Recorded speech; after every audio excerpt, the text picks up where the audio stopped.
সকলকে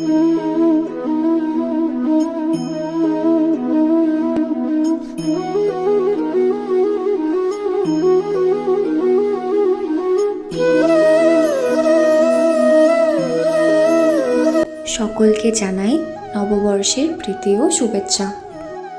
গোপাল সোনা আর আমার তরফ থেকে সবাইকে জানাই গুড মর্নিং। আজকে গোপাল সোনার সকালের সেবার দায়িত্বে আছি আমি, নাহলে অন্যান্য দিন মাই করে। ঘুম থেকে উঠতে আজকে একটু দেরি হয়ে গেছিলো, তাই ভাবলাম যে একবারে নতুন জামাটা চান টান করেই পরাই, তাই চানটা করিয়েই দিলাম।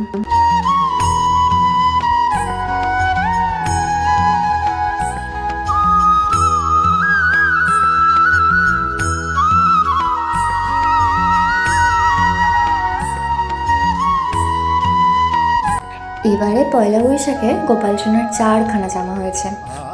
গোপাল সোনাকে সবাই যতই রাজবেশে সাজাক না কেন, গরমের জন্য কটনের জামাগুলোই বেস্ট। আর সবকটা জামার মধ্যে এই জামার কাপড়ের কোয়ালিটিটা খুব ভালো ছিল, খুব নরম আর তেমনই মিষ্টি কালারের। যাই হোক, গোপাল সোনার চান হয়ে গেছে আর পয়লা বৈশাখের নতুন জামা গোপালের পরা হয়ে গেছে। এবার গোপাল সোনাকে সুন্দর করে সাজিয়ে দিই।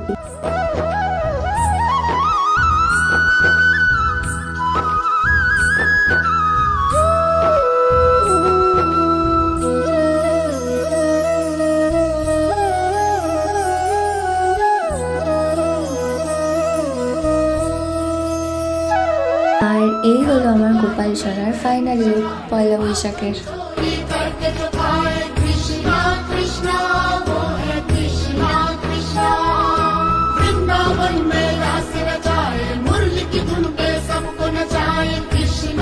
And now it's for breakfast time. আজকে সকালবেলা 2টা বারবন বিস্কুট আর তার সাথে 2টো খেজুর দিয়েছিলাম।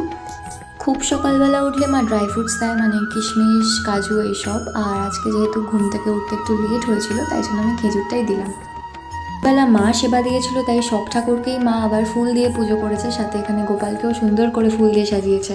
এখন যেহেতু বৈশাখ মাস, আর বৈশাখ মাসে গধূলিবেলায় গোপাল সোনাকে বৈকেলি দিতে হয়। বৈকেলির মধ্যে ছোলা ভেজানো, মুগ ডাল আর আখের গুড় দিতে হয়, তাই মা সকালবেলা মুগ ডাল আর ছোলাটাকে ভিজিয়ে রেখেছিল।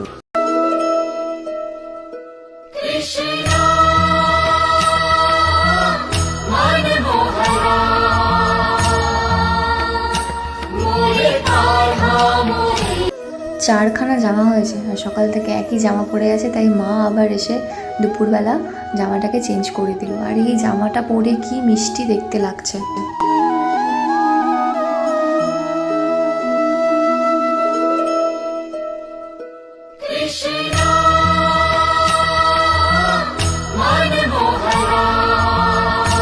আজকের ভিডিওটা এখানেই শেষ করলাম। দেখা হবে নেক্সট আর একটা ব্লগে।